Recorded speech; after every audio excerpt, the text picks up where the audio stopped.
ITI के बाद job किन किन कारणों से नहीं लगती है, उनमें सबसे पहला बिंदु होता है कि आपकी जो आईटीआई ट्रेनिंग होती है, आपकी जो प्रशिक्षण होता है वो गुणवत्ता विहीन होता है, आपके पास वो जानकारी ही नहीं होती है।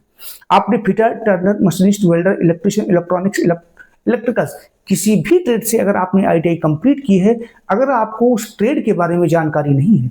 उस ट्रेड में कौन कौन से आपके इक्विपमेंट होते हैं, क्या क्या आपका सिलेबस होता है, कौन कौन से काम उस ट्रेड के अंतर्गत होते हैं, उसकी जानकारी आपको नहीं है, और किस प्रकार से थ्योरी व प्रैक्टिकल को आपस में कंबाइंड करना है, ये जानकारी ही आपको उपलब्ध नहीं है, प्रशिक्षण ही आपने अच्छी तरीके से नहीं किया है। आप एडमिशन करा लिया आईटीआई में, और आईटीआई में क्लास लेने के लिए गए ही नहीं है, चाहे गवर्नमेंट सेक्टर की आईटीआई हो चाहे प्राइवेट सेक्टर की हो। गवर्नमेंट सेक्टर में तो थोड़े बहुत बांड होते भी हैं कि आपकी अटेंडेंस 80%, 70% या 75% होनी जरूरी है, लेकिन प्राइवेट संस्थान से आईटीआई करने वालों के लिए सबसे ज्यादा समस्या होती है कि उनके पास प्रशिक्षण, उनके पास नॉलेज ही नहीं होता है।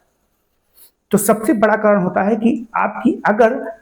ट्रेनिंग, आपने उस ट्रेनिंग के दौरान कुछ सीखा ही नहीं है, तो आपको जॉब किस आधार पर मिल जाएगी। मुझे नहीं लगता है कि ऐसा संभव हो सकता है।